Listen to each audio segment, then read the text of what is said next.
another computer, so I'm seeing if it's playing, and it looks like there's some sound. So hi, my name's Kim. Where are you? Where are you from? I can't see. I'm not a host, so I can't see you join in. So can you tell us who you are and a little bit about why we can't afford to wait? I know. My name is Cipatli Ayuso. I am a pediatrician from Mexico. Yay! And I am the representative of F.E.A.S.T for Mexico. I am a member of the Academy for Eating Disorders, and my daughter was diagnosed 18 months ago. And we were very lucky that me as a physician and my husband as a pediatric endocrinology were right there for her to see that something was wrong, even though she hasn't lost any weight. And that's why everyone was telling us that we were worrying and that she didn't have that diagnosis. But we were like, there's something wrong with her. She's not the happy teenager she should be. And we were really lucky to find F.E.A.S.T. I met Laura at the Chicago meeting 2 years ago. Okay. And she introduced me to these wonderful people that were the ones that really helped us through this journey. It was amazing how we went to different psychiatrists, dietitians. We were lost. I was feeling so guilty, even though we were following all the pediatrician guidelines. She was like breastfed, and we were doing like the healthy dish and everything we should. So I thought it was my fault. So it was until I met them and I speak to JD, to Laura, and everyone that I really knew what I needed to do. So we attended UCSD. That was great for us. And now I want people to know that these are serious diseases, that no one chooses to have an eating disorder, that you have the genetics, that you have the neurobiological, and that there are a whole bunch of things that makes someone develop this.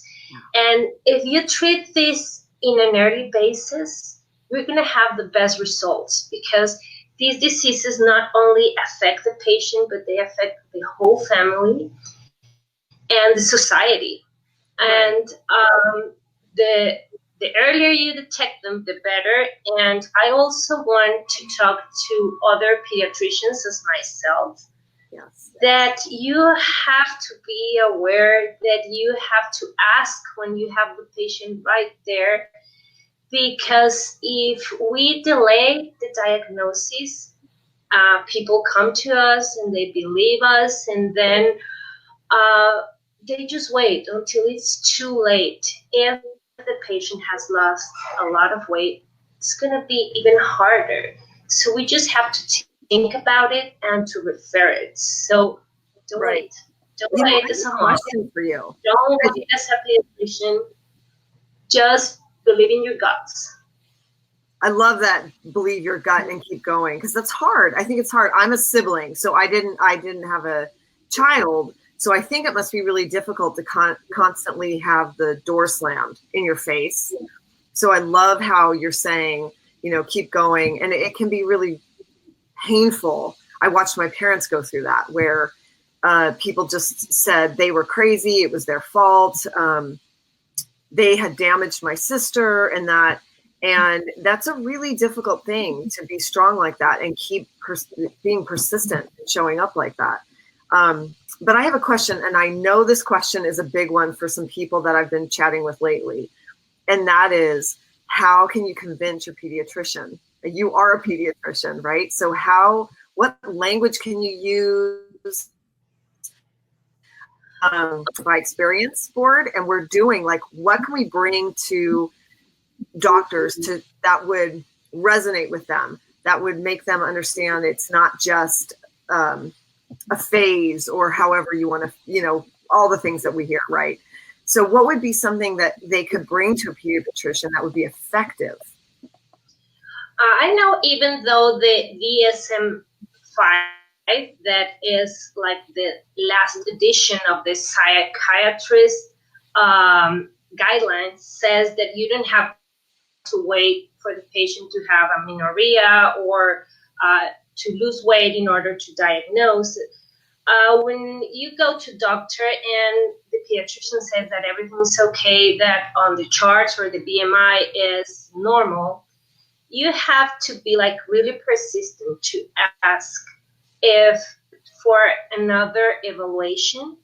On F.E.A.S.T, we have a lot of scientific articles and things you can bring to your doctor, and maybe you're not going to convince him that he has an eating disorder, but then he can be like, well, I don't know, but I can send you to another doctor, to a psychiatrist, to a psychologist that can do the evaluation and then rule out the diagnosis. But I think if you ask the doctor, I know that there's something wrong, please do another assessment, most of all will do it.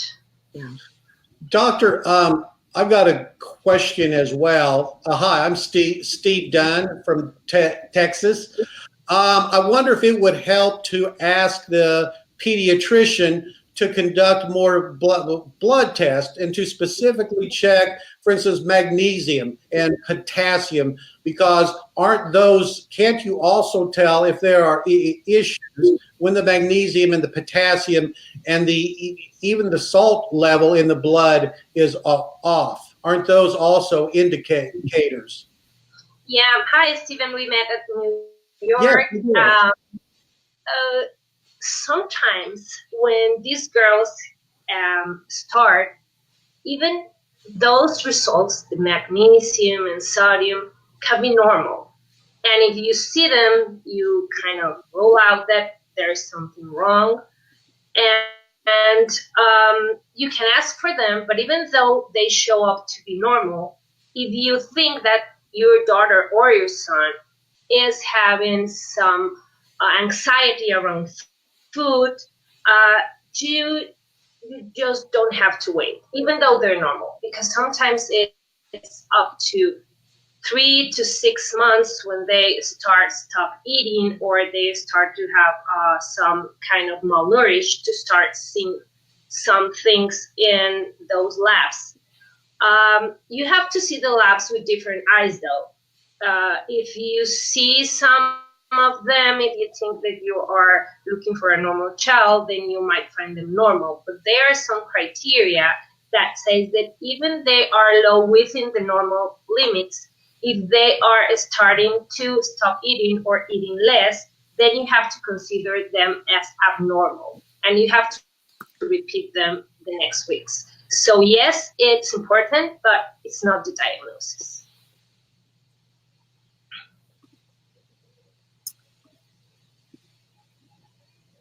We can't hear you, Laura. I'm sorry. Can you write it down? Yeah, type it in and I'll say it for you.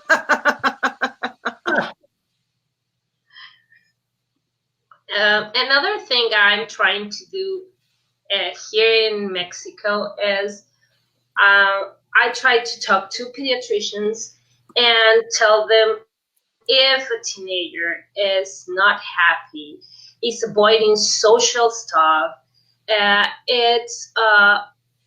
trying to do like modern diets, or they're starting to be restricted in some activities, or doing sports, not enjoying them, but as trying to burn calories, then that's an alarm. You have to think that's something wrong. Teenagers should be eating everything that's on their plate, and they should be happy, and they should be trying to hang around with friends. So if there are a lot of things you can think. For example, if a teenager is cooking or baking a lot and is not tasting it or is not eating it, that's another thing you have to suspect that there's something wrong there. And it goes back to you saying and trust your gut about knowing your own child, right? Yeah, and not only on that. When my daughter was diagnosed, she was frustrated, and I felt something was not wrong when they were not including parents on the treatment. So I knew that was not okay. So I had to read, and I had to talk to other parents, and I have to do my own research to find out that was not normal, and then parents have to be included in every single part of the treatment. Right. If you're taken out, if they're not letting you participate, that's not the best place for your daughter. Doctors, we can be like the scientists or the expert on eating disorders, but you as a parent are the expert on your own child. Nobody knows your child as yourself. Right. So you have to work together. So if there are the specialist on the eating disorder and you are the specialist on your daughter, and if you work together, that's going to be much better for your daughter or son. Right. Laura, I know you have comments. Put them in the little comment thing. Laura, Feature. I might be able to hear you now. Laura, can you hear us? I hear you. Oh, we hear you. Okay. You're back. Did they hear us? I fixed it. Yes, you did. Join us. Doctor, there you go. Doctor, Many technical issues. serious. Down in, Steven. down This in was, Mexico. it was an amazing technological thing. I just turned it off and turned it on again. There you go. Nice. Doctor, I'm curious, in your practice in Mexico, yes. No. Oh, yeah, you're back. We hear you, Steve. Okay. Doctor, in your practice in Mexico, are you seeing more instances of anorexia or bulimia or binge eating disorder or orphan? In your practice, what do you see more? Great question. It depends on the age. The younger, they start with what they used to call picky eaters, and they evolve to be on ARFID.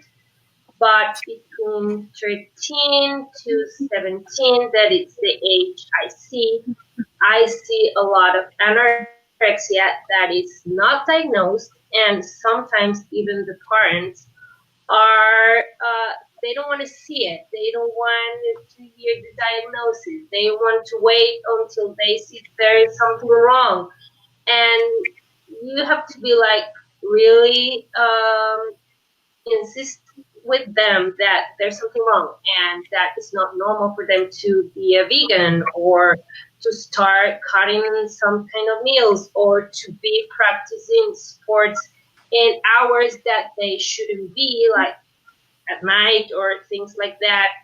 And you have to work with the whole family because they have to pass through all these stages of grief that it was difficult for us to, the acceptance, the negotiation, the negativity, and then you just have to do that really fast because you need to be there for your child. You know what? I love that statement that you just said. I've never heard it put quite that way, that parents have to go through that grieving period a little bit. That, oh, this is something that's really interesting because I know it's like lioness, right? You think of moms in particular of lionesses, but sometimes I think there is that denial of something, regardless of the illness, where it's really and that compassion. I like the way you said that. It just was very compassionate and understanding of the process. I mean, you got to push them through that because they've got to get their child help. But that was really, I liked how you put that. Thank you for saying that. Thank you. Doctor, also, I'm half Hispanic, so grew up in the culture a little bit. Are you finding you're having difficulty engaging the dad at the very start when the disease is first diagnosed for their kids? Are you seeing difficulty bringing the dad in and making them part of the team teen? That's a great question. And Mhm. that's something we just started to change because they want to be involved, but they don't know how. They are like, okay, it's my she's the one that has to be in charge of food or feeding or everything, and they just don't know what to do. If they have like to back up and just listen to whatever is going on, or they have to go to work or things like that. So what we have done is that we're connecting that to that. There is some great people at Feast that are willing to help. So I connect them and let them talk, and to change into different kind of views from the parents that already passed through this process and the ones that are just starting. So they talk, and it's easier for them to talk from that to that. In Mexico, the culture sometimes is kind of difficult because the mother is the one in charge of the feeding. But we're starting to change that. And one of the things that have helped the most is that when one child is in recovery, the parents know it's how hard it was, so they are willing to help other parents. And that's like gold for me. Okay. I was wondering about that because we men, one of the many flaws we men have is when we're confronted with something, we want to fix things. We fix things. We're not always the best at listening because we just want to jump in and save the day. And it's so difficult when we can't. It makes us frustrated, I'm sure. And at the start, we might even isolate a little bit more because we internalize the failure to fix this disease at the start. Um, and so if you have dads beginning to back away, or if you have experienced that, they might be wrestling with their own thoughts about, I'm failing as a dad because I can't fix this. Absolutely. Can I say something about that? So I think that the old way of doing treatment was very alienating to men, and very alienating to people, to women and people of all genders who weren't feeling that sort of, I want to fix things. And I actually think one of the new things that's happening in treatment is friendlier to a wider range of people and is more active. So we used to ask parents to back off. We used to ask people to just accept, and we used to ask them to talk it to death. And all three of those things have been evolving towards a different way, which is more practical, more present focused, more problem solving, and definitely more active on the part of parents. So I'm really hoping, to tell the truth, that things are better for fathers, for men, and for sons in eating disorder treatment now than used to be. Yeah, because they know exactly what they have to do now. They can still be supportive to that family, but now they know that they have to sit there and eat the plate with them, and like no letting the beast get out. You have to speak strong to them and be like, you have to do this because this is the way you have to do it. You're not going different ways. Laura and Doctor, I could not agree more with what you just said, but isn't that going to present a big issue, particularly here in the United States? If we want to get the moms and dads and the family and much more involved on a day-to-day basis, we know that particularly the residential treatment programs don't operate that way. It's more, maybe we'll do a Skype counseling group once a week at the most. How do we start to possibly change that thought process to make people understand that isolating your kids from mom and dad in the treatment protocol is counterintuitive and in fact doesn't work? Mm-hmm. You know, We I'm need to reach we need to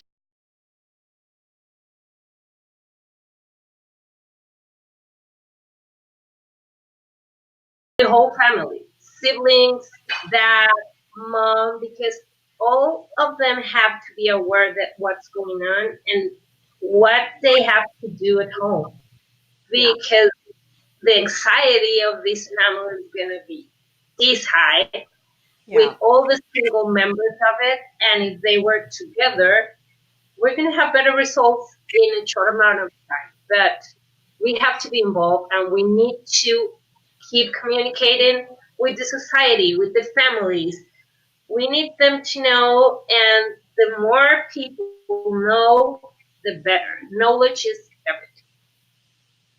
Hi, guys, can you hear me? Yep. Yes.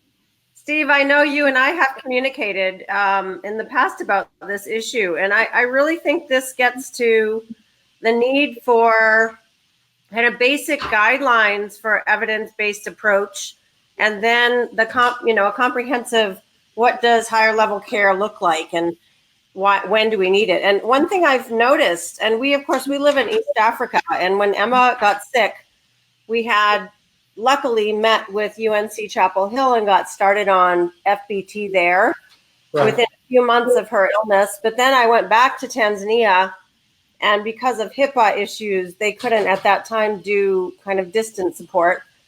Again, luckily found another great FBT provider also in the US, where we did in person, actually on different continents, because my ex-husband lived in North Carolina. Emma and I were in Tanzania.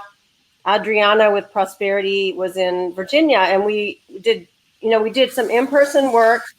Then we also did Skype and periodically visited her.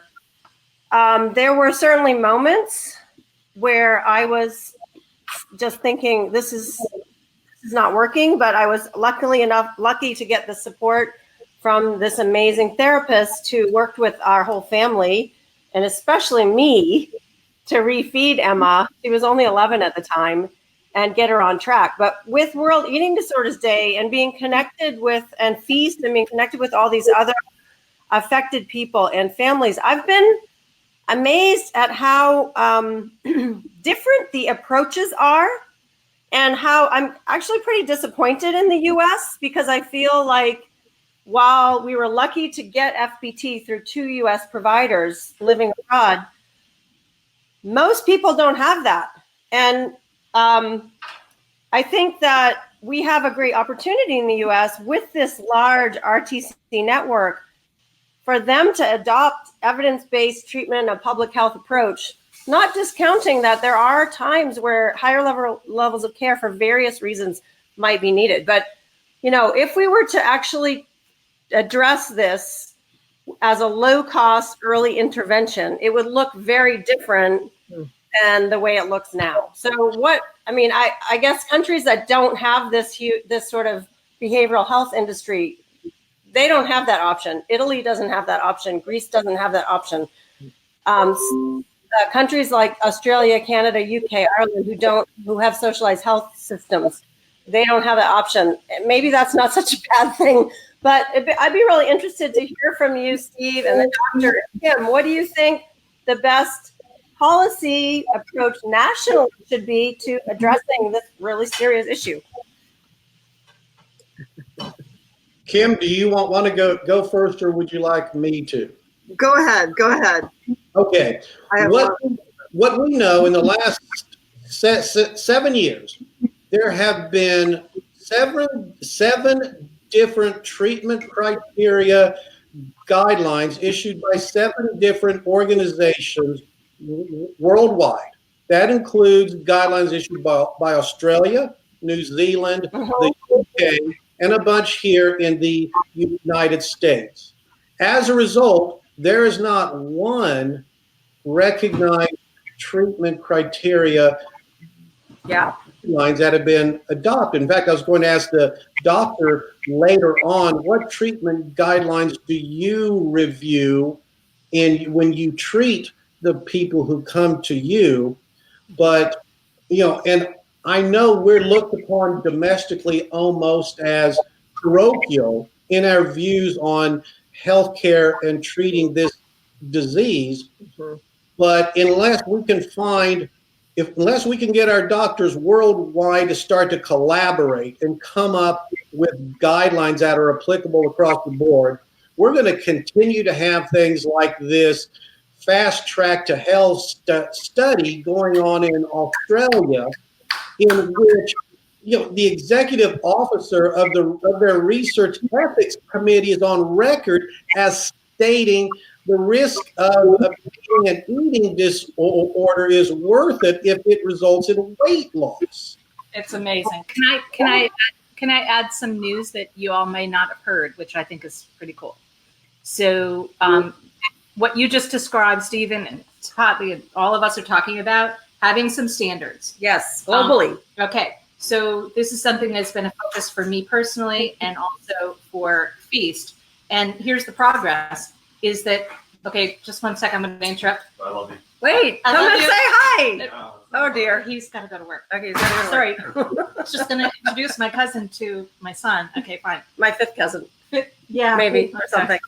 Anyway, okay, so after many years of work and beating this drum that we need standards that can be used broadly and will, be accountable, people will be accountable for, AED created a psychological standards task force. Great. They put me on the task force. I am a co-chair of this task force. I have worked years for this. So we are right now taking all of the national guidelines that you just mentioned, and we are compiling them into we're lining them all up. We're comparing them to one another. We're going to publish that work, and we're writing a psychological care guideline, just like the purple book that AED put out years ago, that a lot of us really pushed for. So it's going to be a companion to that.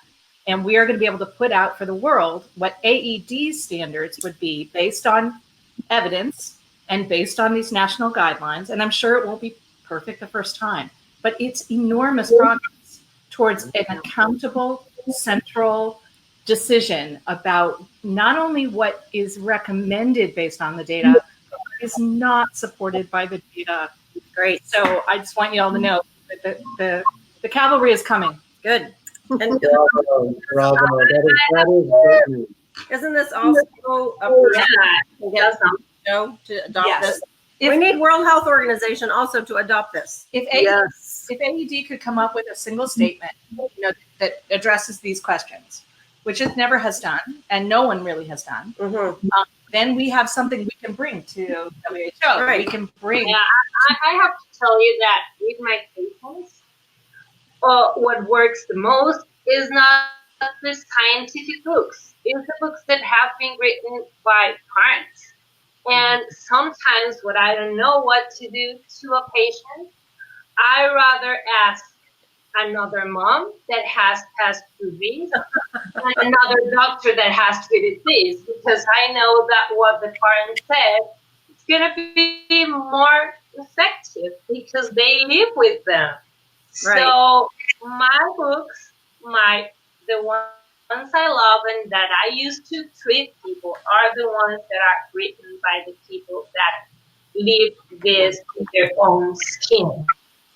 Not with the researchers, but by the ones that live there, because that's what helped us. Even though we were two physicians, what our daughter was what parents told me to do. So that's what I'm doing with them. But no, I do not have a guideline. No. So we work with each patient, and I'm getting a lot of help from parents. So that's what we're doing, and that's what's helping them. That's really good to hear from your perspective. I think while we had all that confusion, we may have missed the part where we let you all introduce yourselves. So, Sapatli, Stephen, Kim, could we just again get you to introduce yourselves and say what your connection with this issue is, starting with Sapatli because you're on the left of my screen. Hi, my name is Sapatli Ayuso. I'm a pediatrician. I'm a member of the Academy for Eating Disorders, and I'm the representative for F.E.A.S.T in Mexico. And I'm very happy to be here, very excited. We're glad you're here. How about you, Stephen? Hi, I'm Stephen Dunn. I'm the founder of the Morgan Foundation. My daughter had an eating disorder for 7.5 years. It claimed her life in October 2016, so we named the foundation after her, of course. And I guess I can best be classified as an attorney, advocate, and a general pain in the neck to some, and a pot stirrer as well.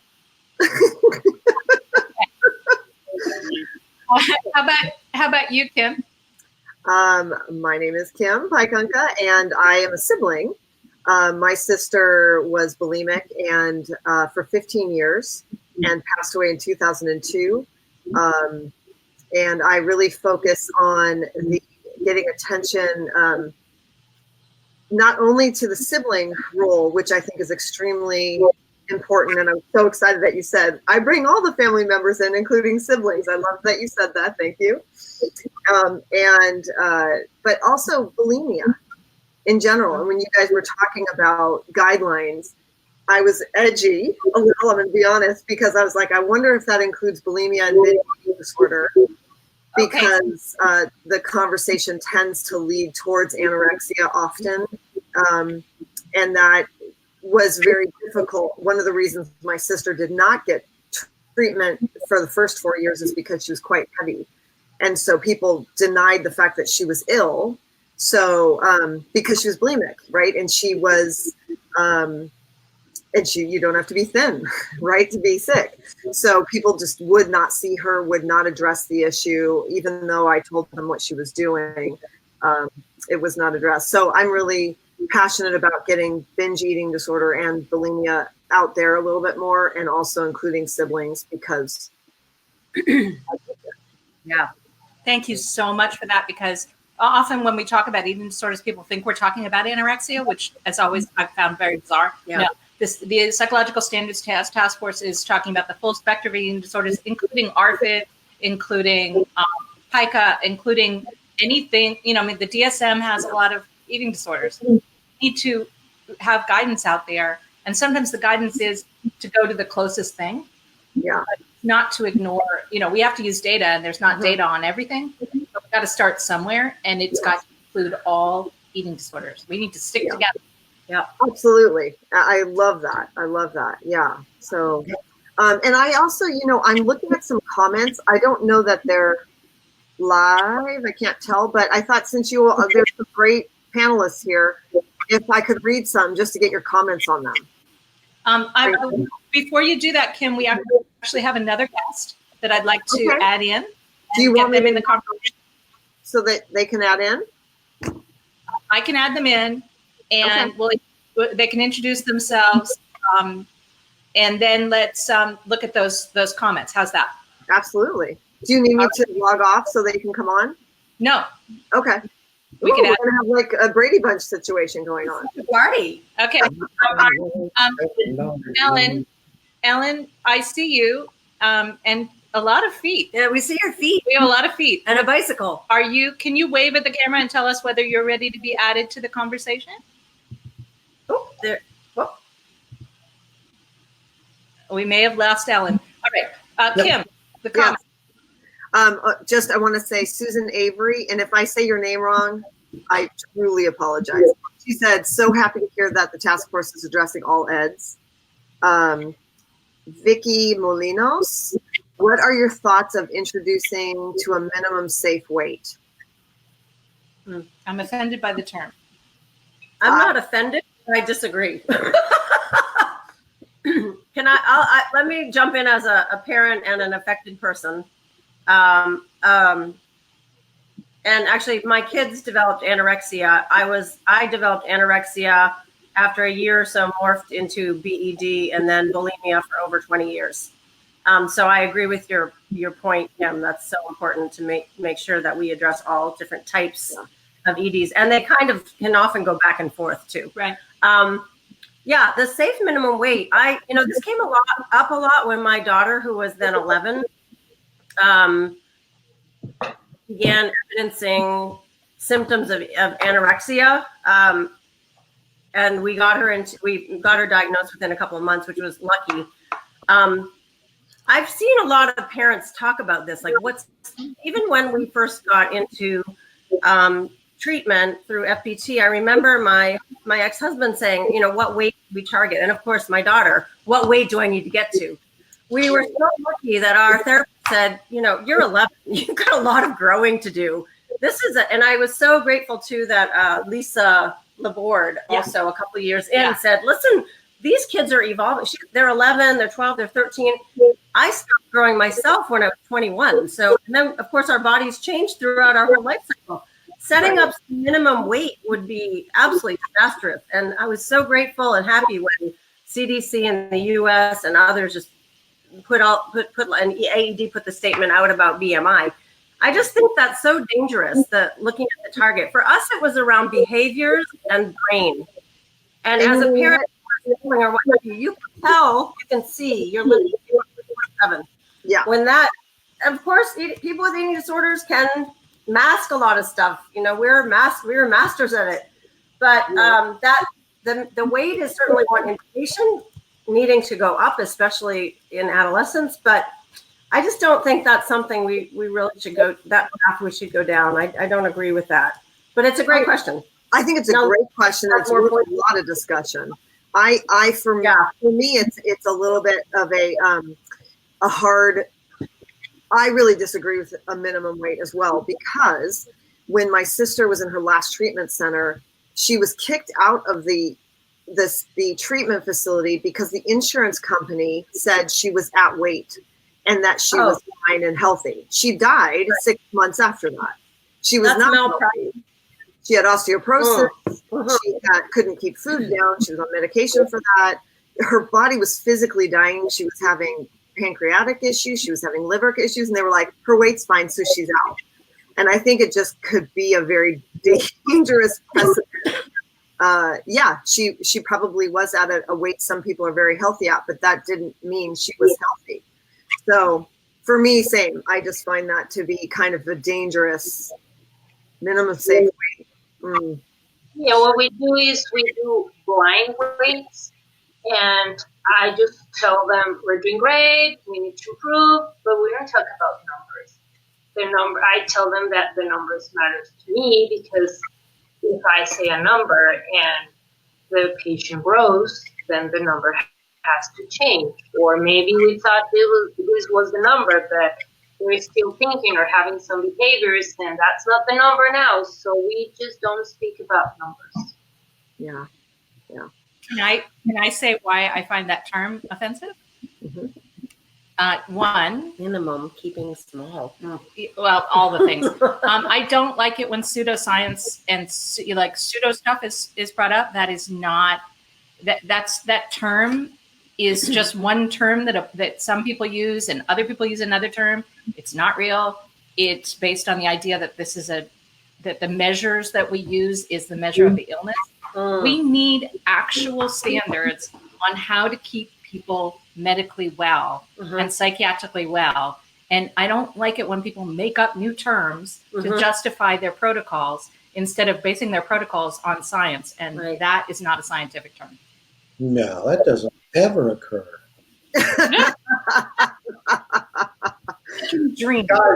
I see you just had a question that just popped up that you might want to take a look at, because it goes into the minimum safe weight, but it also, and do you see that from Catherine Gleason? I do. Yeah, she says Australia here, so representing. Woo! Yes, assistance on minimum safe weight, then once extra weight put on, no support. This is a public health system. What assistance can you advise? I think, what advice can you give from going from anorexia to binging? I'm finding no support. I think she's saying I'm finding no support. Yeah. Unfortunately, because we don't have standards that are based on science, we have standards based on what health systems or insurance or a family will pay for, and is palatable to patients. That the only way out of this is for organizations like AED backed up by WHO and government and healthcare having some standards that are based on science. And the whole idea that that these calculations that people come up with are reasonable and have any scientific basis is really flawed.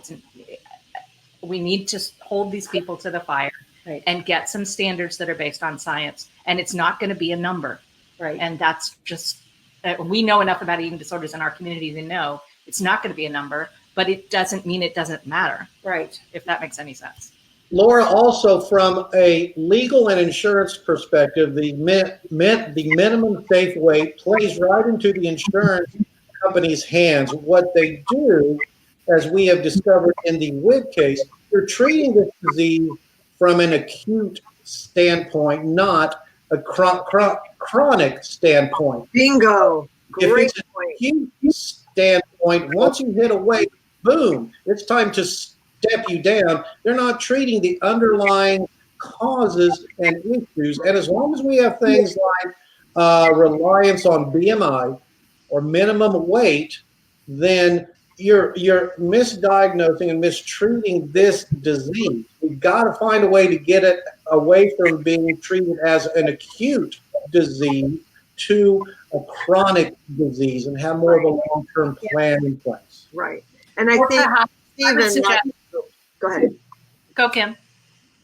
Just a quick comment because I want to address for Susan Avery and Catherine Gleason, they're bringing in the binge eating piece of that. I think what Stephen just said, it's the same.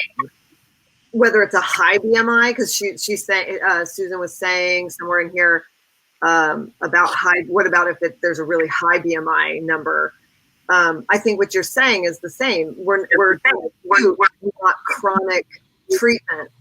And so you can't address that issue. It's like hit a number and whoo, we're safe and you're out of here. And that's for our insurance, right? So I'm not sure for Australia if it's the same type of system, just not insurance telling you that, but just government focused services. I'm not sure, Catherine, on Australia's process there, if anyone else could chime in, but I think it is, I think you hit, that's such a good point. Sorry, go ahead, Laura.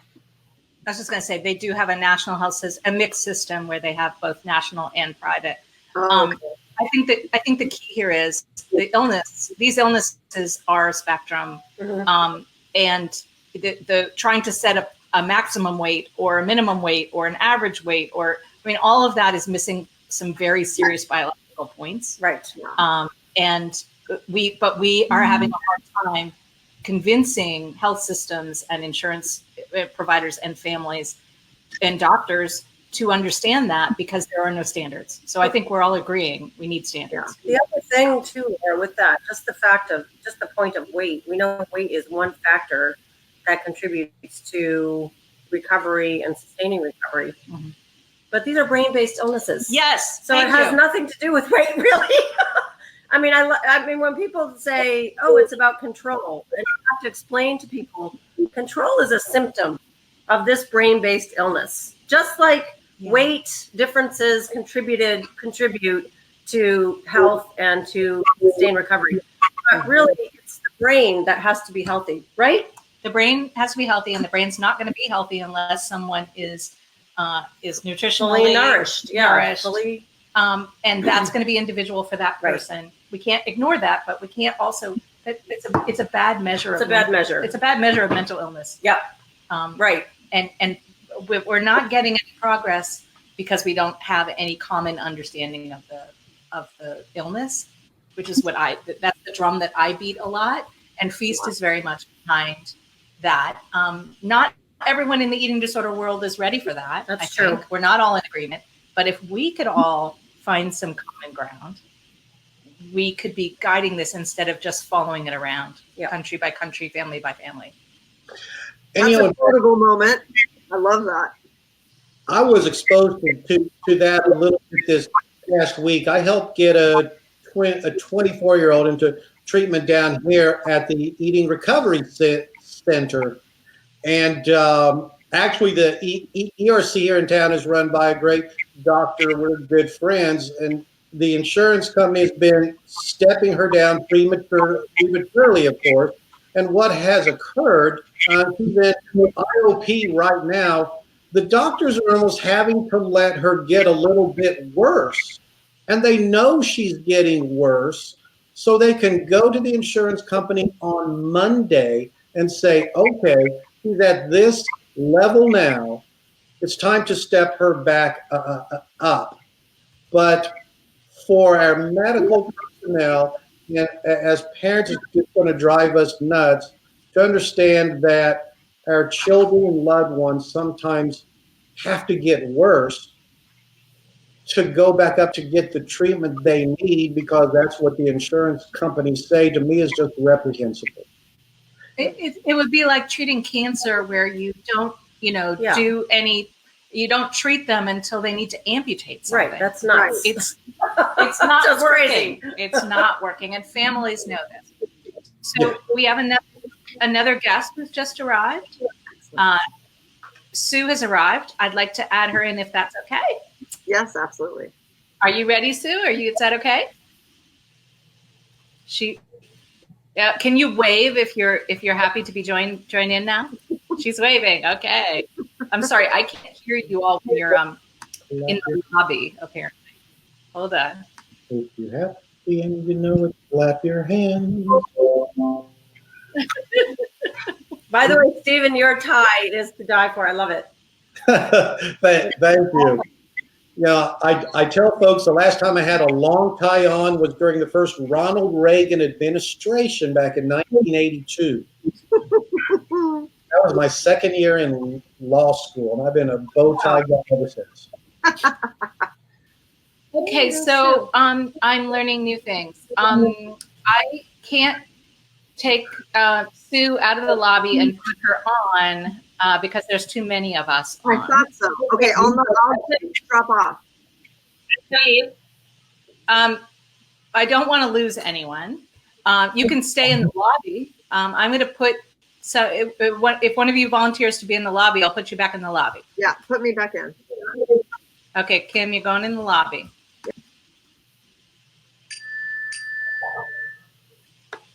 And Sue is coming into the room.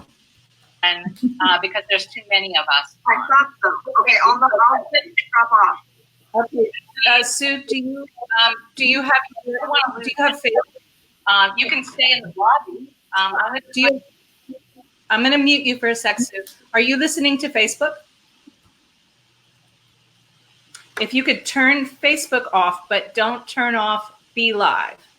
So one of your browser windows says Be Live, and one of them says Facebook. Can you close the Facebook one?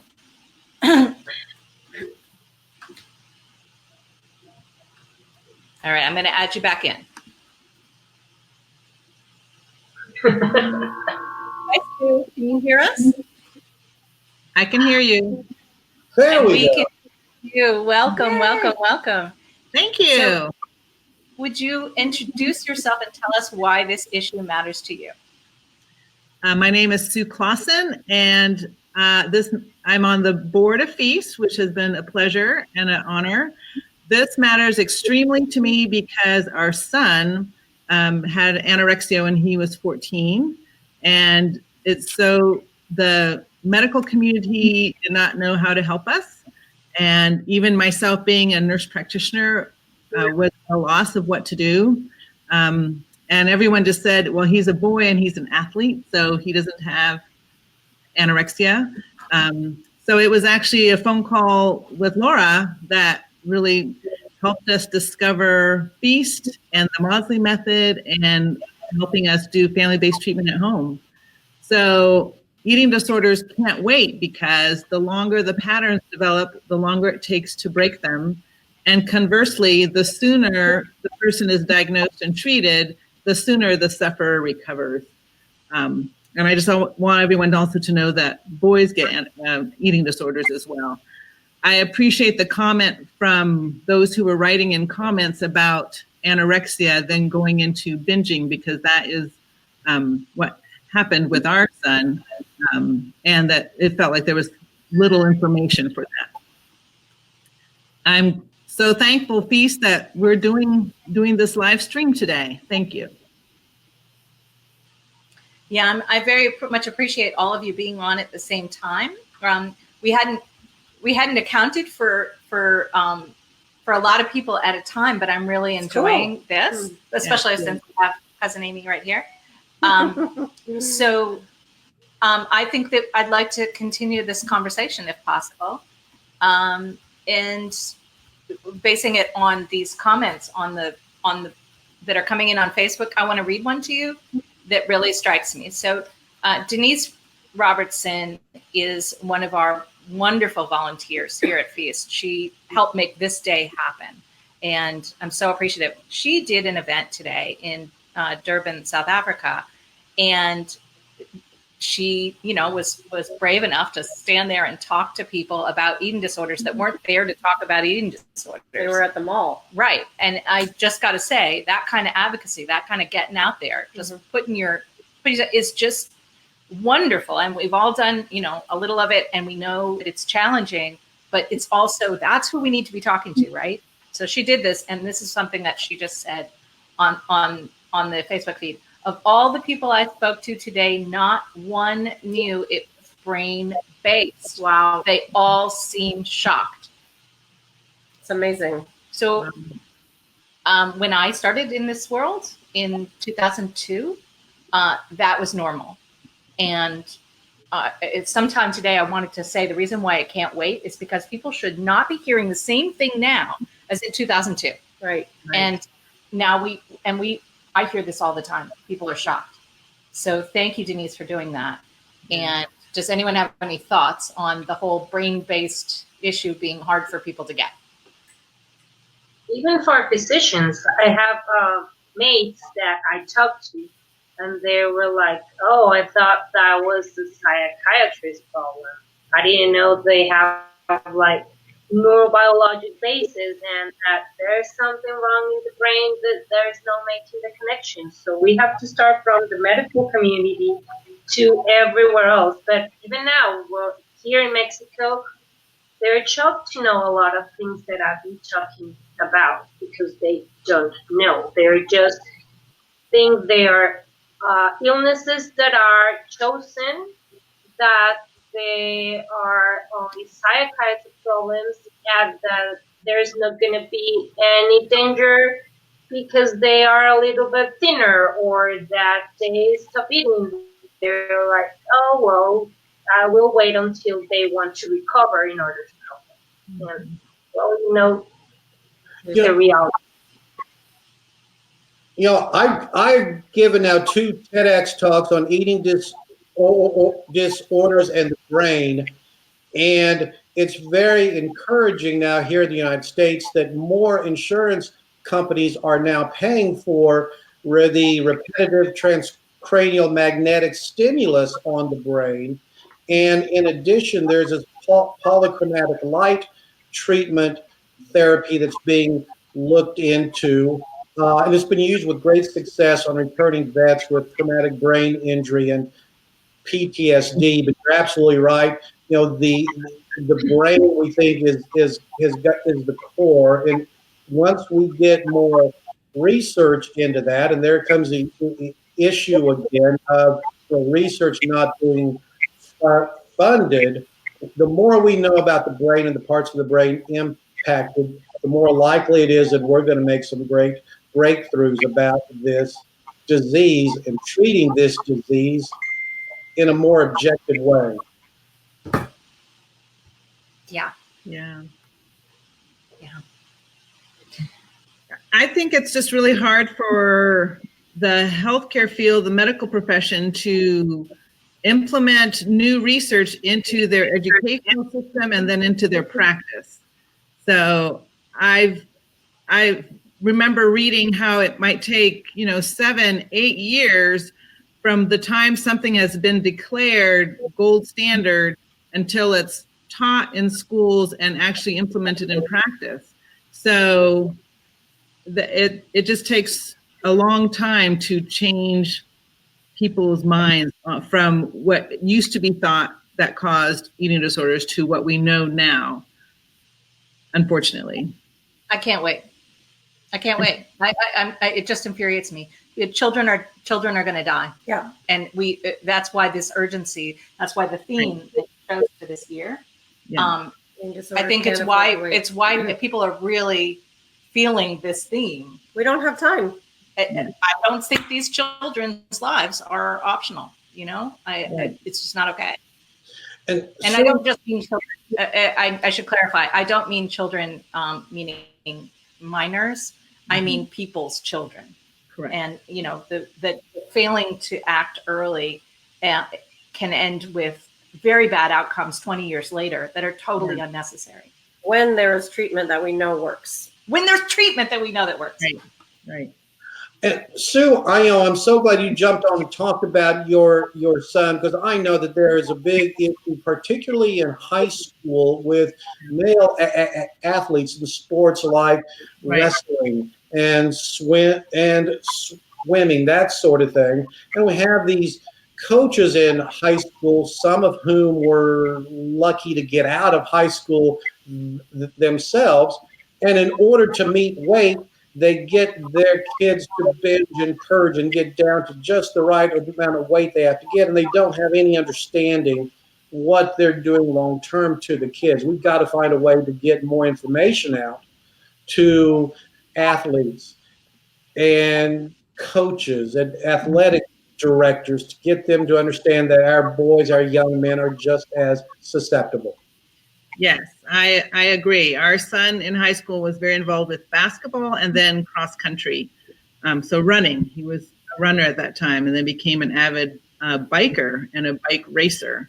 And now he's a young adult. He's 24 and states that those aren't interests for him right now.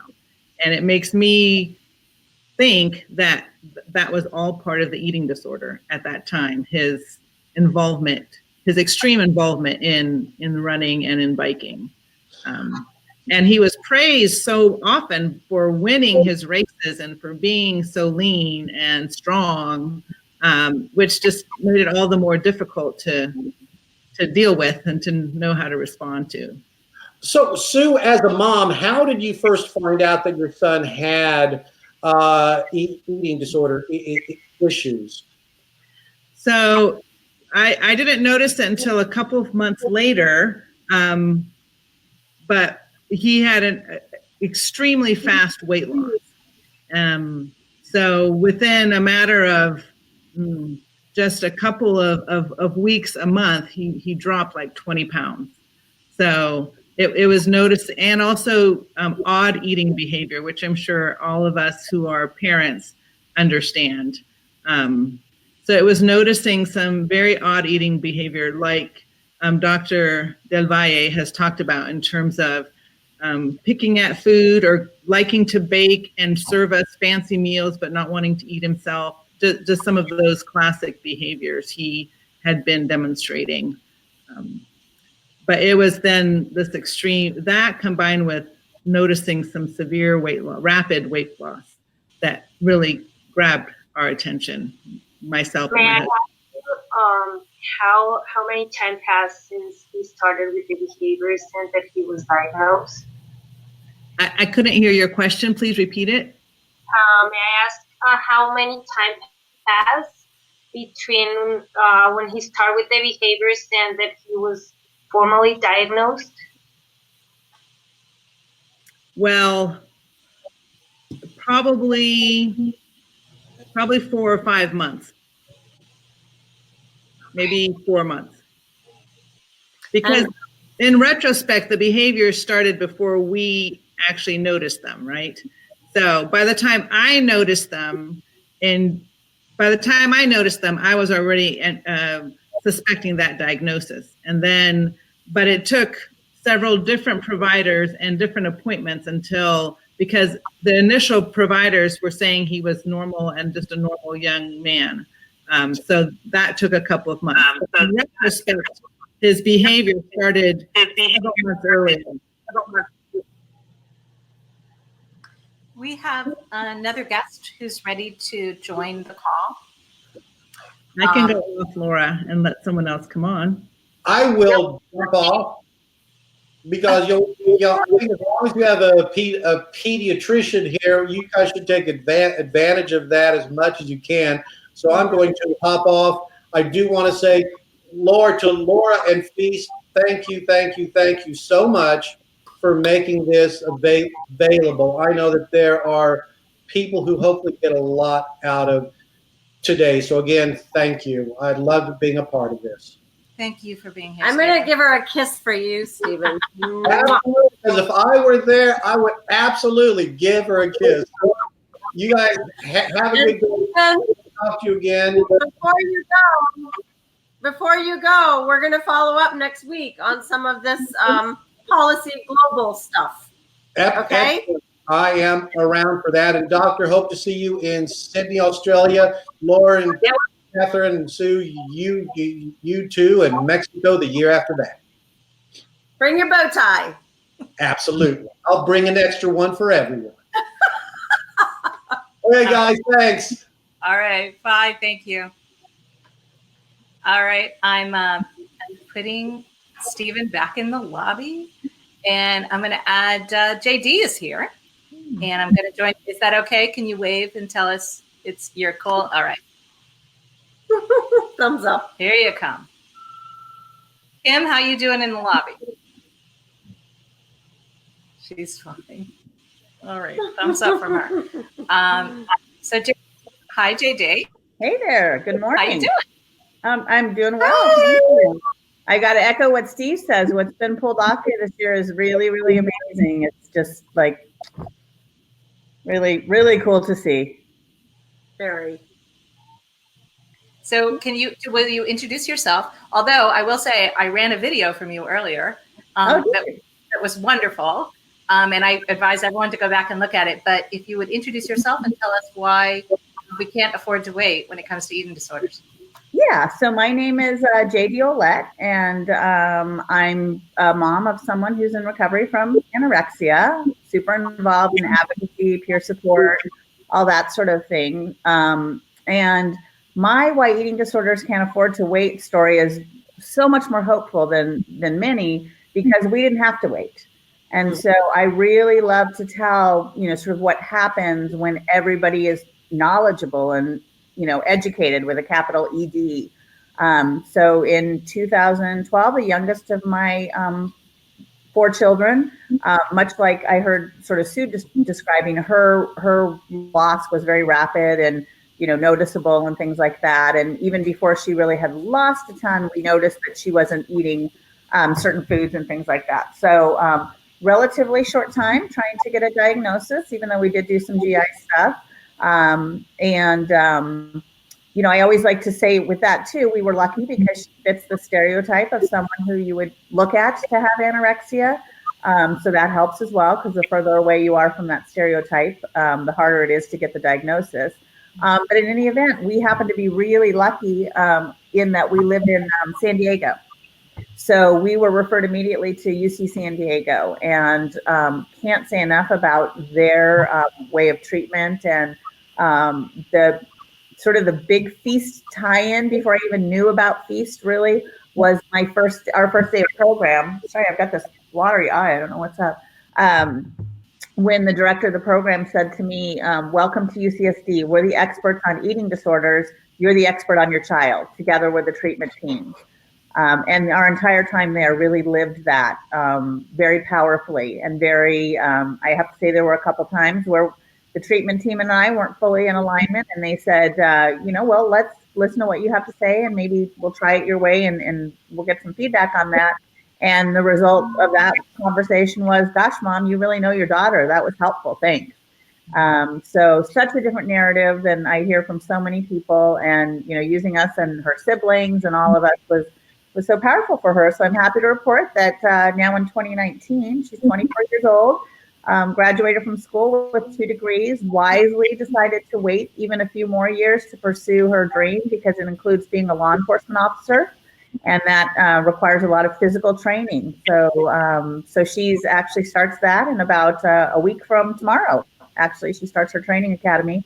And I'm super passionate as well about teaching people about relapse prevention, because part of her relapse prevention plan was that during her first couple of years at university, she was weighed every 2 weeks. That was reported to her psychiatrist. And then I drove to eat with her once a month, which was 16 hours round trip. And I really hate to drive, but I really love my kids. So, and that was powerful too, and sort of learning her patterns and things. So I just am so passionate about telling parents this is so much longer than we wish it would be. But it's not all the intensity up front, and it really, really pays off. And so today, one of her things was, she didn't go into a gym for like 3 years. We were just like, no, this, not a good idea. And because of that, so sort of because of all the time away from normal life and real life, she's today able to do those things that are the things she needs to do to fulfill her dream.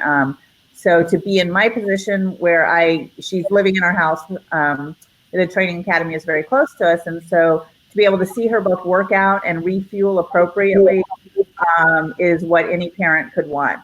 So the knowledge, education, and training I've received, I'm all about giving it to whatever I can to everyone else so they can have a happy ending too.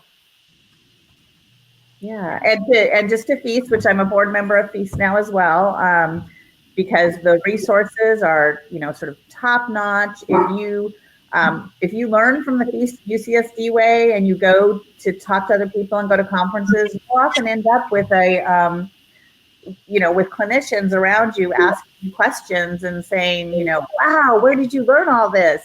And in fact, I had the experience of recently about helping a mom who's in Scotland, and she had about a 5-week waiting list before she was going to get into their CAMs. We met on Around the Dinner Table Facebook forum and chatted. And by the time they went and had their first family meal, the Maudsley team was saying, where did you get these skills? How did you learn to do that? Will you teach us some?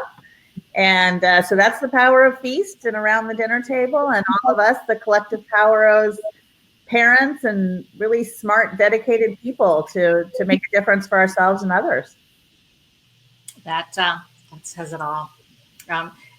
When we talk about why we can't afford to wait, we really have to put the part in there about how if we don't have to wait, what we can do with it. Yeah, because it's totally different. I don't think I'm so convinced that these stories are really ones that need to be highlighted, as well as I don't think it's a coincidence that World Eating Disorders Day is taking off. I mean, F.E.A.S.T is just growing by leaps and bounds.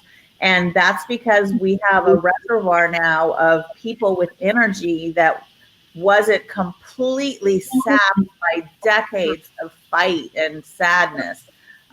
So I think that's huge, huge, huge for us.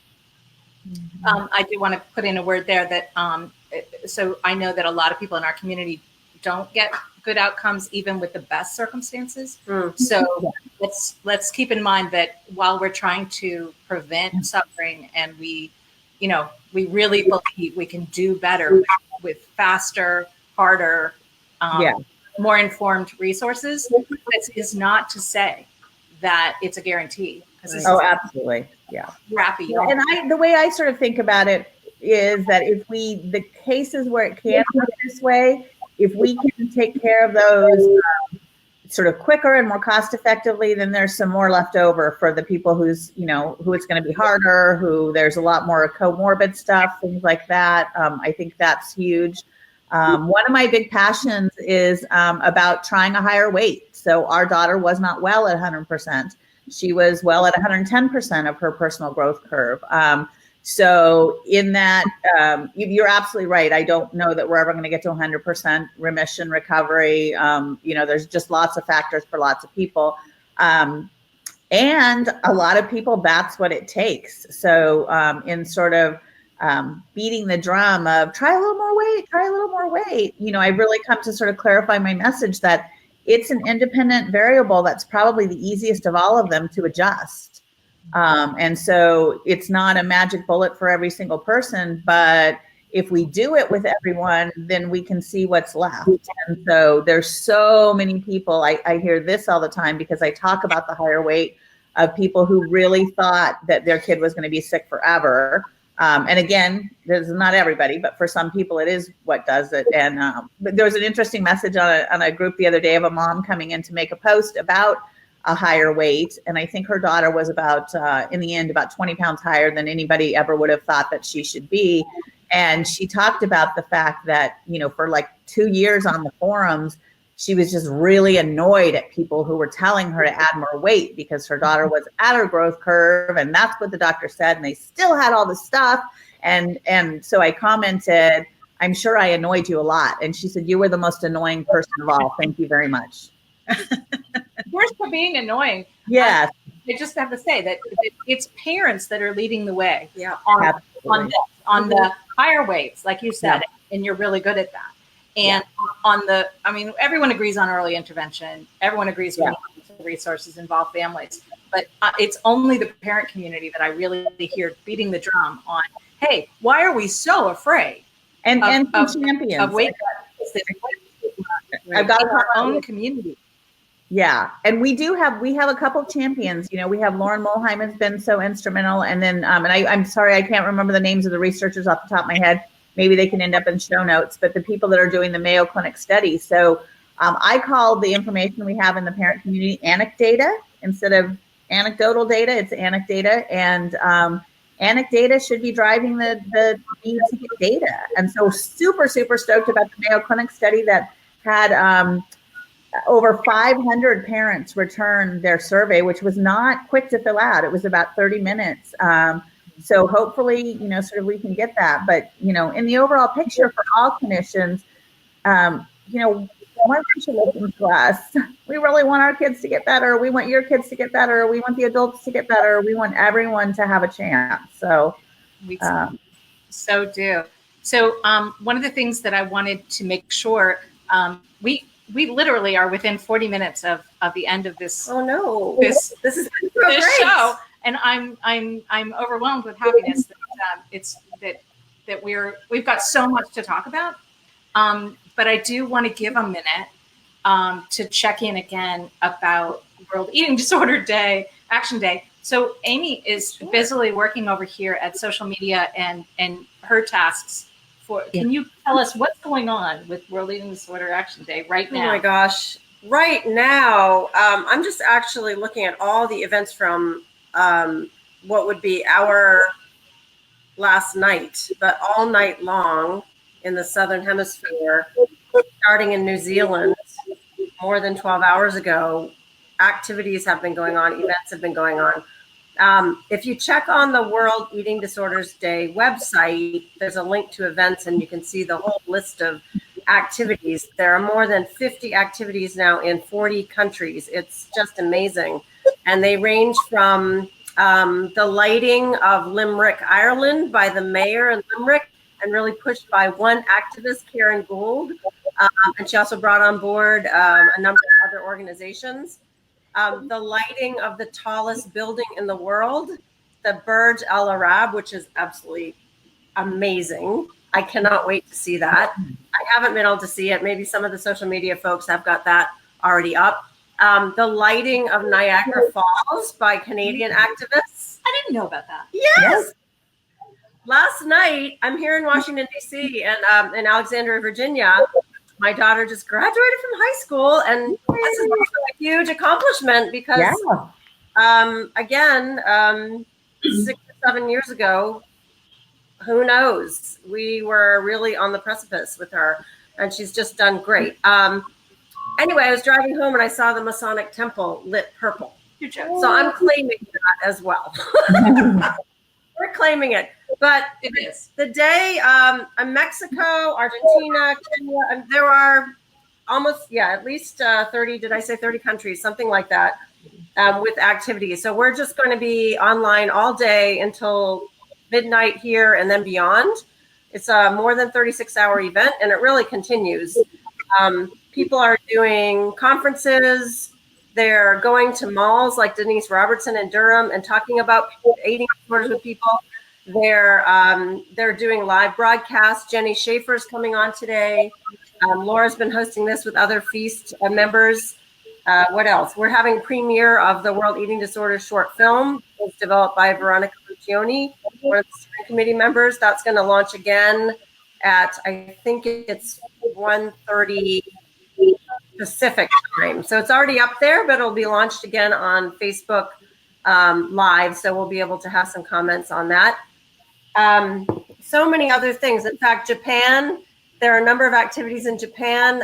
Some of them involve making purple soap, of all things. And, and that is really cute. I put that up on the web. I really want to give a big shout out. You might think that there's a team of very highly paid, maybe 20 of them, social media people and marketing people running all this. And that's really not the case. It's actually 4 or 5 volunteers.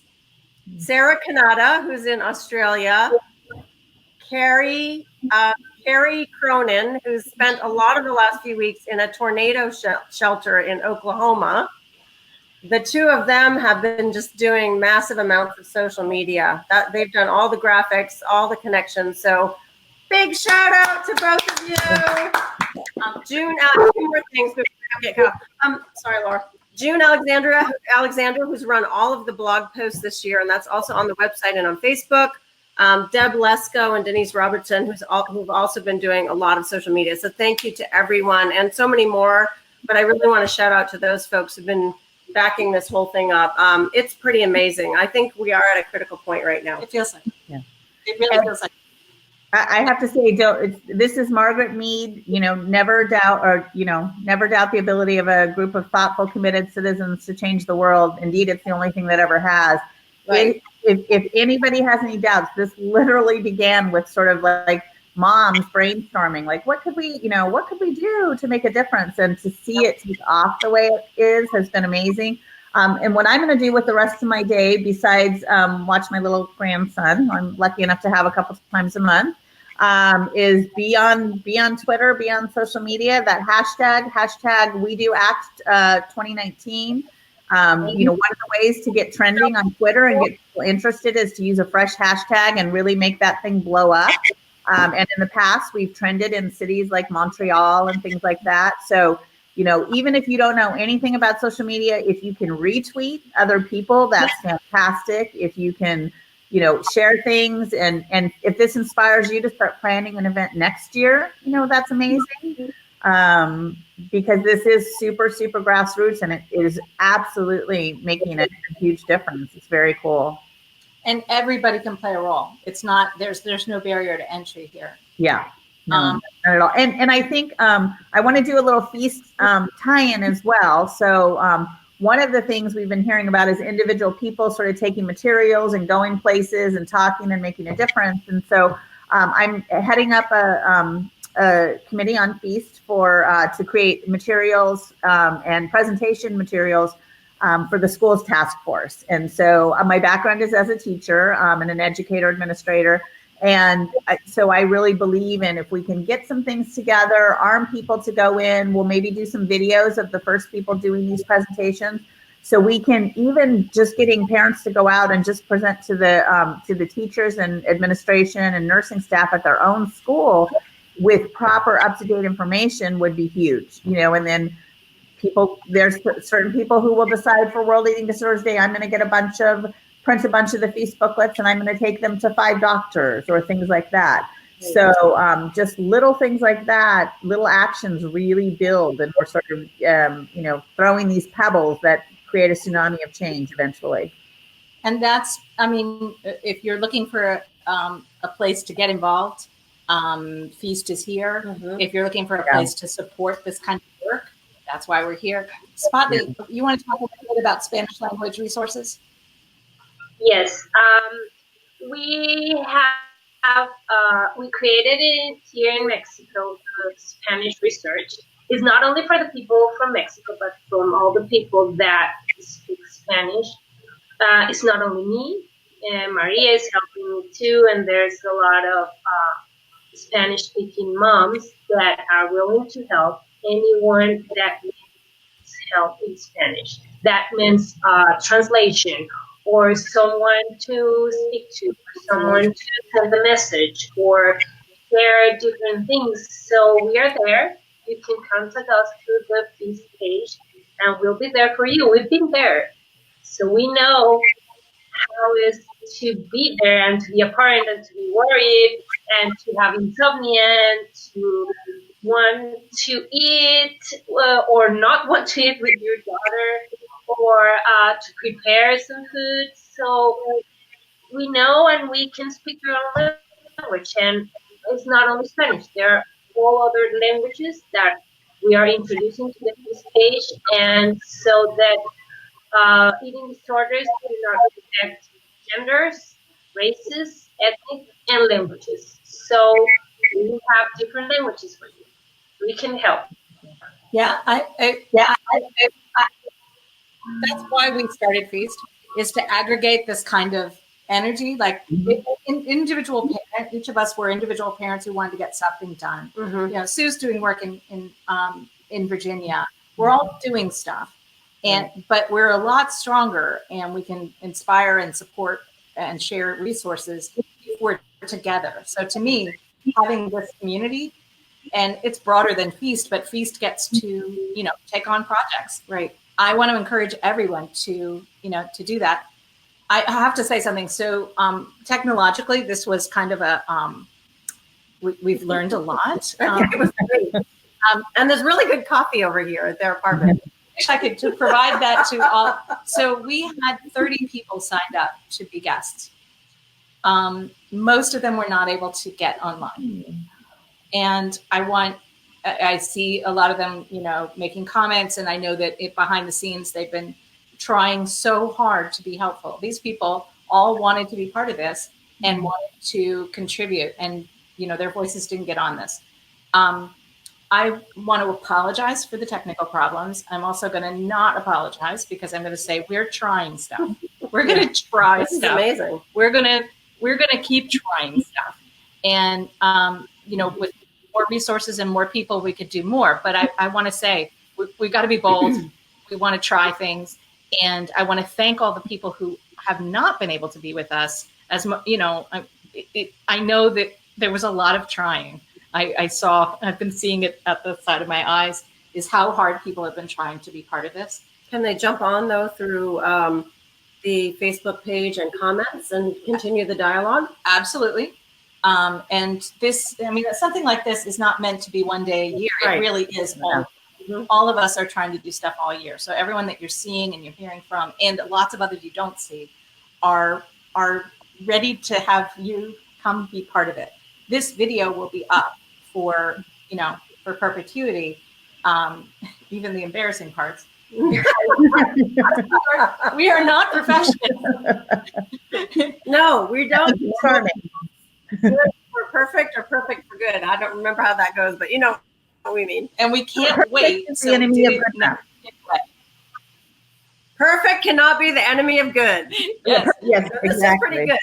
Yeah, no. Well, I just got up, and I'm on record as not being a morning person. So it's been great for me since the moment I woke up this morning. I wanted to really quick circle back to what Zapatli said about the Spanish language resources. I go to a lot of conferences and things like that. And so I had 2 days ago, actually, somebody from an eating disorder center had some needed resources for people who spoke Spanish. Didn't think anything existed, but somebody had met me at a conference and said, try this lady, here's her card. And so, within an hour, they were connected with Spanish-speaking resources, because I could connect them with Zapatli and the page that she has for Spanish-speaking people. So if anybody thinks those things aren't available, one thing about F.E.A.S.T is if it doesn't exist, we'll probably try and make it happen with Laura's fierce leadership. Fearless. Yeah. Fierce and dogged and yeah. Well, it's funny what you say when you said, we really tried.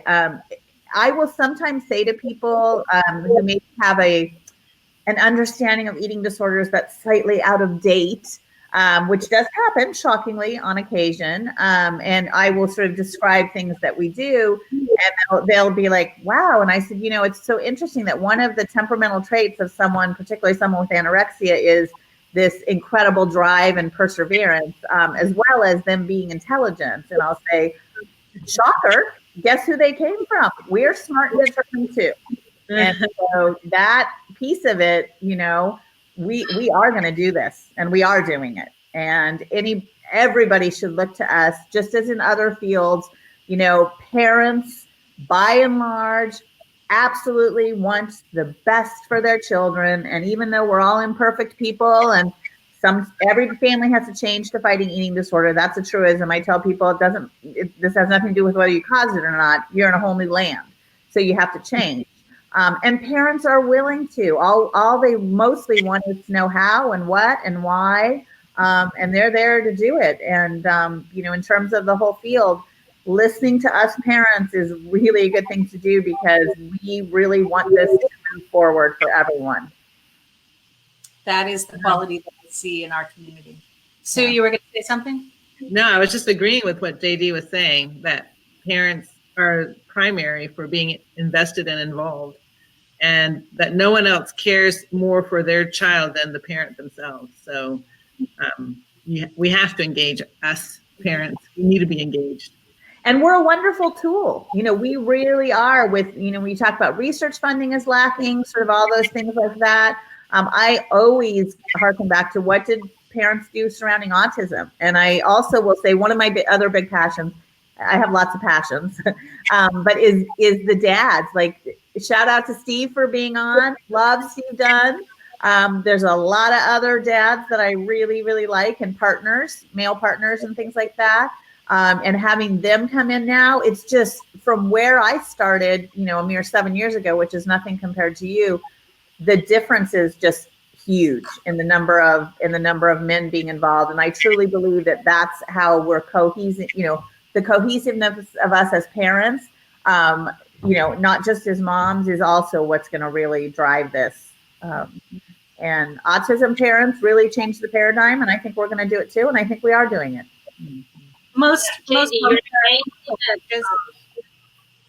Sorry, I just wanted to say that you're amazing at empowering parents.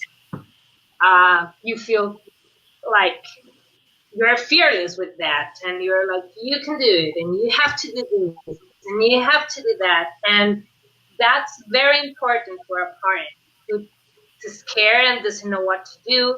And Laura and JD, you're amazing at that. You're like, you go there, mom, and you put your apron, and you're just gonna do it, and you're gonna do it for your child, and I know you can do it. And that's amazing. Parents do hard things. Can I just pipe in? I feel so lucky that as a parent, I was able to access, like, your experience, JD, and also you. Am I pronouncing your name right? Chipadli? Okay. And Sue and even Laura, we were able to find and access evidence-based treatment.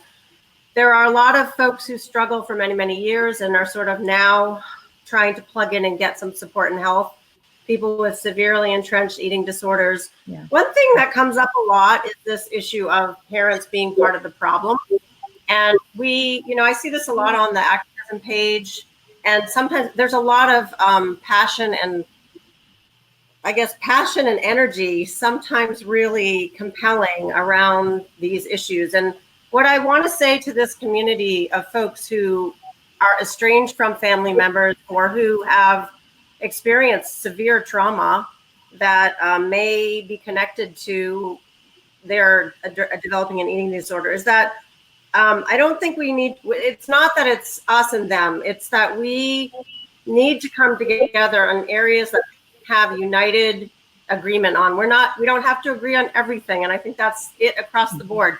But things like, can we develop standards and guidelines that we can all use? Can these folks who fell through the cracks, 20 years ago, or who experienced horrible trauma, also be part of this solution? So I want to recognize that, because I know it can often, alienate people from this cause, and I don't think that's what we want to do. The other thing is the LGBTQI community. We haven't really talked about that, but they're significantly more affected proportionally than other genders.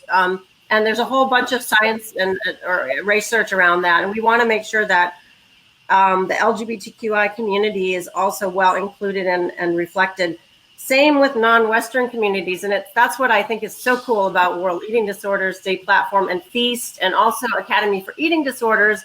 Everybody really trying to unite. And I loved that AED went out and did this road show basically with Bryn Austin and Alyssa Myers, and so many countries coming on board. Where I live, Uganda, Tanzania, Kenya, coming on board, all of us with the same and trying to do the same thing. So just recognizing that there are different groups, different people, different needs, and these platforms are helping bring us together around shared principles and things we can work together on. And there's often a lot of passion and kind of anger. I mean, there's anger about this stuff. Yeah. I remember there's a lot of anger, and people have a right to be angry. So recognizing this and also saying, hey, guys, nobody's trying to leave anyone behind. Affected people, people with lived experience, people in recovery, please come on board. We can all work together on some shared goals. And I want to add just a little bit to that, Amy, because I'm, pretty open and on board about having come from a very chaotic, dysfunctional family myself. So I certainly do believe that there can be toxicity in families, and that's a real paradigm. Right. And sort of one of the things in terms of families, and I said this once and really stumped a clinician who was very passionate about toxic parents. And I said, whoa. So are your patients not returning home then?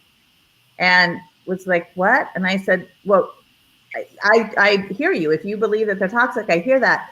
And unless the patient is not going back to that home, there's even more need to work with that parent. And I know from my own background, my mother was a very complicated woman who I do believe did the best she could with the tools she had. Was it what she should have done? Very often not. Was it what I needed? Frequently no. But that was where she was coming from. And I see as well, out in the community and things like that, or at conferences, I will have people come up to me who may be estranged from their parents, but as they're learning more, sort of looking back and going, God, I wish my mom had this support and information. Like maybe it would have been different, and that kind of thing. And I want to be clear, we have some real champions as well of people who sometimes people who don't have parents in the fight for them are actually have said to me, I'm so glad you moms are fighting for me as well. So we definitely, I think we feel like whether we agree with people or not, in a broader sense, we are the caretakers and moms, of the community, and we want everyone to get the resources and get well. Can I say that I think there has all this passion we have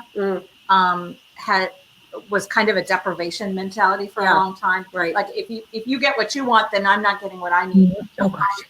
And that has led to some conflict that was unhelpful. I think the nice trend that I'm seeing now is that we're actually willing to have arguments without all running off in circles.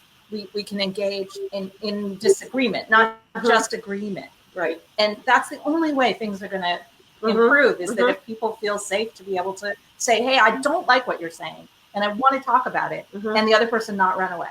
So if we can transmit the idea that this community, as you've just described, is one that wants to do that work. Yeah. We don't want to just win some battle that other people lose from. We've been in this scarcity framework. Right. And we will be for quite a while until we have more resources to address eating disorders and mental health generally. But the trend is starting to move toward getting more resources. So we need to look at expanding that pie and also solving those challenges without alienating each other. We can do a lot more together. We're such a small field, and if we can face some of these difficulties and work them out. They are often language difficulties more than they are actual ideological differences. But I think we can actually even have the bravery to do that work now, or the courage. I'm seeing it. I'm seeing people willing. Yeah. So, and I know everyone here on this call. I just noticed you dyed your hair purple. I did. No one noticed. I didn't even noticed that. I'm Okay. standing right next to her. Purple DNA dress, Purple DNA dress. purple earrings, secret hair thing, purple eye makeup. earrings. I'm sorry. We represent. We represent. Right. I have to say, Laura, to what you said too, and this is my thing as a teacher, the best learning is messy. There's no way to move forward without discomfort and conflict. And, you know, I sort of liken it sometimes to a snake rubbing its skin up, you know, rubbing up against a tree bark. It's not super comfortable, but that's what's needed to shed the new skin and move on without it. And I think we're there. I do. And I love you putting a pin in the fact that we can disagree. We can disagree. That's okay. And we learn from our disagreements. I mean, I know I've learned, you know, so much stuff, and certainly have a more nuanced way of, you know, discussing certain issues with people. And, you know, I had to learn those lessons to be an effective advocate for everyone. And I do, whenever I speak at a conference generally, or I'm on a panel, I always make sure at some point to recognize the parents who have had a different experience, maybe the parents who did lose their child, who are estranged from their child. And so many of those people still continue to fight for the rest of us.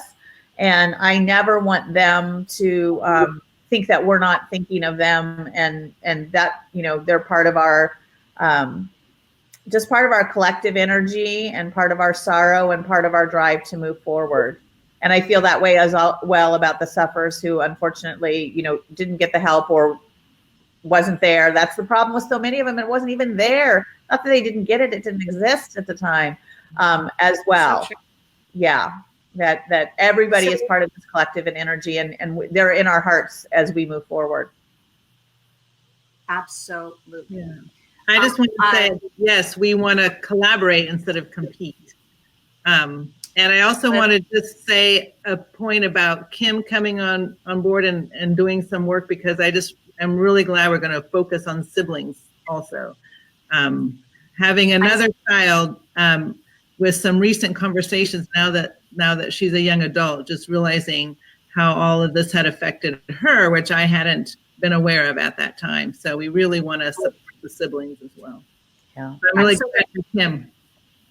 Yeah. So actually, it's really funny you should say that, because what I'd like to do now that we're rolling towards our last little bit of the hour is we have another guest that's arrived, and I want to bring Kim back because Kim has made this day possible and is such a valued resource. So I'm gonna I need 2 spaces. Yeah. So thank you. All right. Thank Very you. much. Thank you for doing this possible, and we'll keep working hard. Yeah. Thank you. Yeah. All right. Off to tweet. Yeah. Thank Thank you too. Yeah. Hashtag we do Act 2019. Let's get it going. All right. All right. Have a good, I'm excited to watch the rest. All right. Bye, guys. Bye-bye. Okay. I'm going to add Carrie. Oh, I can do both. Oh, they all 3. Okay. So I'm adding Carrie, and I'm adding Kim has been waiting in the lobby. And This is so cool. I love this. Kim has been doing work behind the scenes to keep the wheels on. She has been fielding calls, taking care of things in the office. Having her work with me at F.E.A.S.T has been this amazing asset for these last couple of weeks. I do not know how I could have done today without Kim. She has kept me sane and kept this going. So let me say hi to Carrie, who has just joined us. How are you? Hi, I'm good. I spent the last 2 weeks in a tornado shelter and trying to maintain social media. Wow. And so we have lots of flooding, lots of damage. Oh no. Oh, I'm so sorry. It sounds like you have just really kept working at this I was in the storm shelter tweeting and doing the webpage. Wow. Oh, Carrie. Can you introduce yourself to those who don't know you? I'm Carrie. I'm from Oklahoma City in the USA, and I am behind the scenes doing a lot of social media, the webpage, and the graphics. And I'm recovered from an eating disorder. Carrie, we couldn't have done. Carrie and I are now speaking face to face, but we have been connected at the hip on WhatsApp for probably the last month. Yes. And she has been just amazing, managing all of the back end social media on many platforms, plus the Facebook. Carrie, I just want to thank you so much. I don't know what else to say. I feel like, yeah, this has been a really fun this year, and it's been great to have Carrie on board, Sarah on board, all of us on different continents, but working together to help make this platform that so many thousands of people can jump on board to. It's really staggering what you guys are getting done. Excuse me, 6 hours of. And also, Carrie, I think one thing that would be really great to share with everyone is what you've been doing with your own hometown in your own state and how you've been making those kind of connections. I think since every state or almost every state in the U.S. does have something, I don't know, I could be wrong. Okay, that's I'm not American. I'm not in America anymore, but Carrie's been working with a couple of the associations. So what do you think, Carrie, what needs to be scaled up there, and how can you explain what you've been doing? With Oklahoma Eating Disorder Association, which is in Oklahoma, and it's a nonprofit organization, and they have a Facebook Live today at 1:30 Central Standard Time. But we're trying to get more awareness in our state. We have a lot of actually professionals with eating disorders, professionals in our area, so we're very fortunate in that part. But my main goal is they still weigh people in schools, and they tell them their weight and the BMI. So that's my goal, is to get into the schools and to do some talks.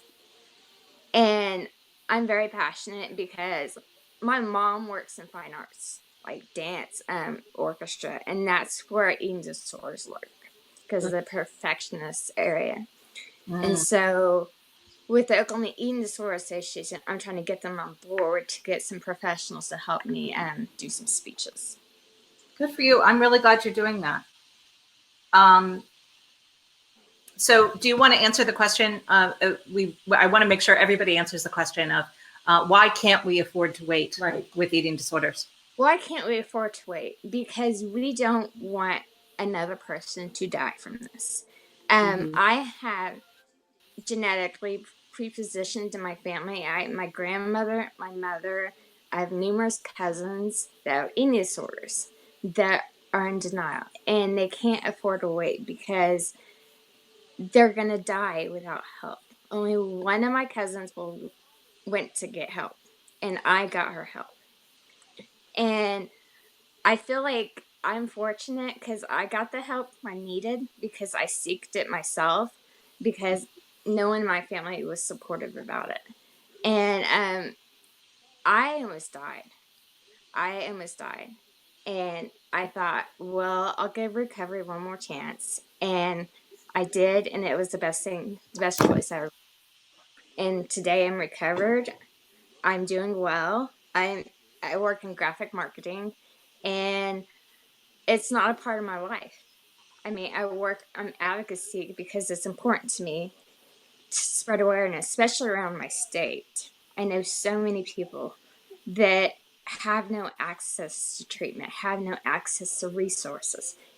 And I help them provide resources, like I do F.E.A.S.T and other things, because I love your company, F.E.A.S.T. I give it to people. Thanks. But I want to stop this. I want to stop this from being such a huge problem in our area and globally. Yeah. And the more awareness we spread, the more information they have. They know the signs earlier and catch it earlier before it becomes really bad. Yeah. I'm so glad you said that, because I think when we're fortunate enough to get some help, you can either feel like I want to hoard that or you want to share that. And I think most of the people I know in the eating disorder world are extremely generous and feel like if something's good, they want to share it. And if something's bad, they want to fix it. And that attitude among advocates is what keeps me going. Honestly, Me too. It's a wonderful community of people, and I'm so impressed with what you're doing and so grateful to you. Yes. So I'm going to keep on trying to get Oklahoma to do more. Okay. We want them to participate more next year. Good. Oh, this is amazing. So So we're all winding down. Actually, can I do say one more thing? yes. I forgot to do some shout outs here on World Eating Disorder Action Day. One is to the Canadian organizations that actually developed the Eating Disorders We Can't Afford to Wait theme, and they ran this on their own internal Canadian Eating Disorders Awareness Week in February, and we all thought it was just so amazing and pertinent for the time. This was developed by the National Initiative for Eating Disorders, NEED, NIED, the Canadian Mental Health Association, Body Brave, and the Looking Glass Foundation. So big shout out to them. And then also to shout out to the past and present steering committee members for this volunteer effort. There are too many to list, but if you jump on the World Eating Disorders Action page, you might have missed it, Carrie, but I gave huge shout out to you, June. Actually, did see. I Okay, watched it. And Deborah and Denise also for all working the back end. And of course, Laura for running this whole thing, which has been great. And Veronica. Anyway, I forgot about that, so I don't want to leave them out. There's a million people to thank. So hard to thank everyone. Well, but it takes a lot of people to do this stuff. Some of us might be, the face that you see, but there's so many people working behind the scenes. Oh, yeah. Adding, graphics, a design. day, a couple of hours or a day or an idea. I mean, sometimes that's all it takes. Yep. So that village that we need. Yeah. Any of you that are watching this, and you're going to, thousands of people are going to watch this, ongoing. I want every one of you to know that you can play a little role. It doesn't have to be a big one, or you can play a big role. I would love it. We welcome you. Or even just a share or retweet is we just got some posts. I think it was here. I saw someone saying, thank you so much for this information. I didn't know this before. It's saving my life. We're really reaching people one person at a time. So that's what we need to keep doing. That's right. And I've been at this for many years, and I am hearing from people how it helped them. It's not just that we're complaining and we want, we want to make attention. It actually works. It works to help people. Let's support people. Surprise. Crazy idea. So I know it's going to knock us off at the top of the hour, and I don't want to leave anyone mid-sentence. But it is very important to me to say, because I am unable to get Kim back on. Kim has been vital to this day, and her interest in siblings and supporting siblings and us paying attention to we have forgotten about siblings, and we've forgotten about aunts and uncles who are also siblings. And I think we could do more and we can do better. And I want to thank Kim for being our special projects coordinator and working with me and making this day happen. And she's the one who's going to help out later. Thank you. Yay. Thank you, Laura. Amazing. All right. We have 2 minutes. We have. Oh, okay. Well, I feel like we're on the new. Shall we dance? Yes, a little bit. It's World Eating Disorder Day.